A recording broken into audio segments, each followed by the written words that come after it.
제가 찾아보니까 청약 명당 고시원이라는 게 있어요.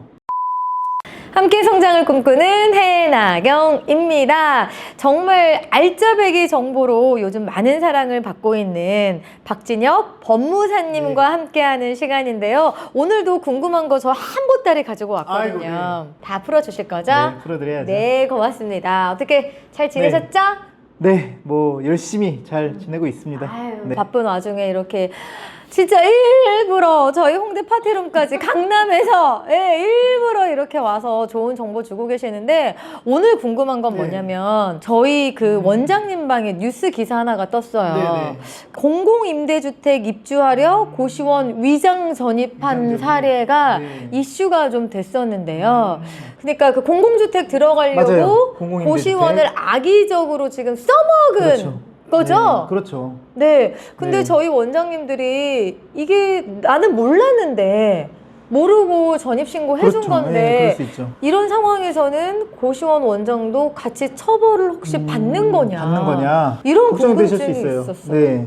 말씀 듣고 기사를 찾아봤어요. 그러니까 네. 그래서 보니까 기사 내용 중에 판결문이 일부 인용된 부분이 있거든요. 그 부분을 제가 잠깐 읽어드리면, 이 사건 범행은 실제 공공임대주택에 거주할 수 있는 요건을 갖춘 적법한 입주 신청자의 기회를 빼앗는 결과를 초래한 것으로 그 죄책이 가볍지 않다라고 판결했어요. 되게 무섭잖아요. 죄책이 가볍지 않다라고 하니까. 그런데 요거를 제가 찾아보니까 공공임대주택이 그 월세가 굉장히 싸고 보증금을 지원을 해주기도 하고, LH나 이런 데서 그렇기 때문에 그거를 좀 노리고 하시는 분들이 있는 것 같아요. 그 요건을 맞추기 위해서 고시원이든 아니면 어떤 그 보호시설이든 이런 데서 뭐 3개월 이상 거주하는 게 요건 중에 하나가 있는 것 같더라고요. 그러니까 지금 되게 상황이 공공주택에 들어가서 도움이 너는 필요한 사람이니 맞아요. 내가 그걸 확인을 해야 돼. 네. 혹시 고시원에서 살았거나 뭐 맞아요. 어떤 이런 네. 시설에서 보호를 받았거나 네. 나 확인할게 했을 때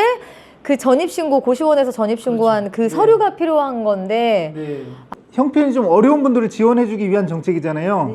근데 형편이 어렵다라는 걸 입증하기 위한 그 방법 중에 하나인 거죠. 그래서 이제 그 형편이 어려워서 고시원에서 거주를 하고 있다라던가 아니면 어떤 보호시설에서 거주를 하고 있다라던가 이런 거에 대한 증거 자료로 제출을 하기 위해서 한 건데, 브로커들이 이거를 일부러 만들어주기 위해서 브로커를 통해서들 하신 경우들이 있더라고요. 네, 그래가지고 문제가 좀 됐었던 사건이에요. 이게 보니까 최근뿐이 아니라 예전에도 문제가 됐던, 몇 년 전에도 문제가 돼서 판결이 있었던 사건인데, 그럼 제일 중요한 고시원 원장의 처벌, 우리가 사실 처벌받을 이유는 없는데 우리가 모르잖아요. 그렇죠. 그걸. 근데 우리 고시원에서 전입신고를 해서 처벌을 받았다. 그럼 나는 문제가 없느냐 걱정하실 수 있거든요.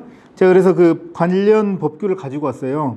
공공주택 특별법인데 57조의 3이거든요. 벌칙 규정을 보시면 다음 각 호의 어느 하나에 해당하는 자는 3년 이하의 징역 또는 3천만 원 이하의 벌금에 처한다라고 돼 있는데, 징역이고 벌금이고 막 써 있으니까 너무 놀라실 텐데, 그 중에 1호가 거짓이나 그 밖에 부정한 방법으로 임대주택을 임대받거나 임대받게 한 자, 요거에 해당할 수 있을 것 같아요. 뭐 임대주택은 아니지만 거짓이나 그 밖에 부정한 방법으로, 그러니까 부정한 방법이라는 게 요건을 부정하게 만들었다라는 거거든요. 그러니까 그 요건 중에 하나인 고시원에 3개월 동안 거주했다라는 사실을 부정한 사실 방법으로 만들었다라고 생각하시면 되는데, 좀 복잡하시죠? 근데 어쨌든 임대받거나 임대받게 한 자를 이제 처벌하는 규정이 있습니다. 네, 그래서 이제 고시원 원장님들 같은 경우는 내가 모르고 있었는데 어떤 입실자가 와서 뭐 한 3개월 정도 입실을 했다가 공공임대주택을 분양받아서 나갔는데, 분양 또는 아니면 임대를 받아서 나갔는데, 나중에 그분이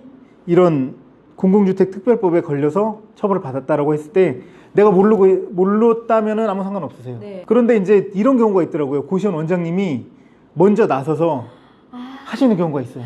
내가 이렇게 해줄 수 있으니까 일로 와서 우리 집 한 3개월만 살아. 브로커가 고시원 원장님을 섭외를 해서 하시는 경우도 있고 하기 때문에, 그런 경우에는 좀 문제가 될 수 있으세요. 내가 여기 와서 그 요건을 만들어서 그러니까 공공임대주택을 임대차 계약을 체결하기 위해서 전입신고를 한다라는 사실을 알면서 그냥 단순히 알았다고 하면 약간 그 애매할 수 있긴 한데, 그 의도적으로 일부러 만들기 위해서 고의로 라고 했다라고 하면 문제가 될 수가 있습니다. 제가 찾아보니까 청약 명당 고시원이라는 게 있어요. 지금 요거 사건하고는 약간 조금 차이가 있는데, 이거는 어떤 경우인지 제가 봤는데, 청약을 하려면 특히 LH나 SH 이런 공공 분양을 청약을 하려면 그 지역에 있어야 돼요. 그러니까 지역이나 그 옆 지역에 있는 사람만 청약할 수 있는 요건이 있거든요. 그렇기 때문에 그 청약을 위해서 고시원에 전입신고를 해놓고 그 지역의 물건을 청약을 하는 거죠. 아, 고시원이 내 집인 것처럼 네, 나 거기 맞아요. 인근 사니까. 그래서 그 고시원의 입실자 중에 15명, 뭐 20명이 청약에 당첨이 된 사건이 있었어요. 그래서 거기가 청약 명당 고시원이 됐는데 이게 다 처벌이 됐습니다.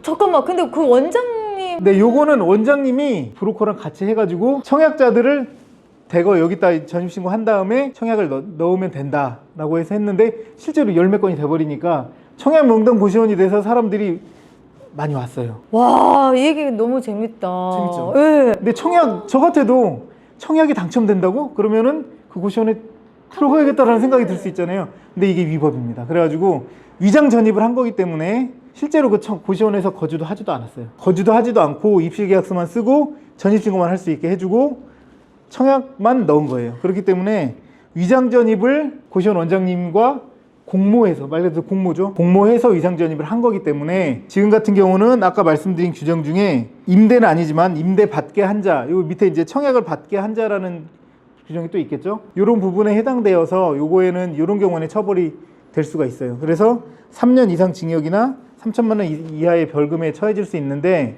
해당 건은 제가 뭐 명확히 누구누구 개별적으로 얼마 처벌이 된다라는 사항 구체적으로 보진 않았지만 1,000만 원 정도 되는 벌금형에 처해진 것 같더라고요. 와, 그 입실료 얼마 받으려고 하다가. 그렇죠. 그렇기 때문에 이런 사실을 알았다거나 아니면 브로커가 접근하실 수 있어요. 브로커가 접근을 했다거나 하면은 요거는 좀 조심하셔야 될 것 같고 내가 모르는 상태에서 그렇게 됐다라고 하는 거는 상관없으세요. 그죠. 네, 처벌 대상은 아닙니다. 진짜 속 시원하다. 네. 아마 그 명당 고시원 그 원장님은 제 생각에 입시를 안 하고 그걸 돈을 맞아요. 받고 네. 정작 그 방은 또 사람대로 넣어서 이중으로 결제를 받았을 것 같아요. 그런 가능성도 있습니다. 근데 그렇게 하면 안 되지. 위장 전입을 하게 해준 거기 때문에 위장 전입에 대한 처벌 규정에 해당됩니다. 오, 진짜 꿀정보다. 그러니까 우리 원장님 방에서 궁금해 하셨는데 우리는 일부러 그런 게 아니니까 처벌받지 않으니까 전혀 걱정하지 않으셔도 되고 이렇게 대놓고 브로커랑 연계해서 진짜 그 이득을 취할 목적이 없었다면 네, 처벌에 대해서는 일절 뭐 걱정 안 하셔도 될 것 같습니다. 오늘도 좀 꿀 같은 너무 달달한 정보. 네, 그래서 오늘도 너무 좋은 알찬 정보 알려주셔서 감사하고 저희도 이렇게 짧고 굵게 오늘은 짧진 않았던 것 같은데 짧고 굵게 정리하고 또 다음 편에서 만나도록 하겠습니다. 네, 알겠습니다. 고맙습니다. 네, 감사합니다.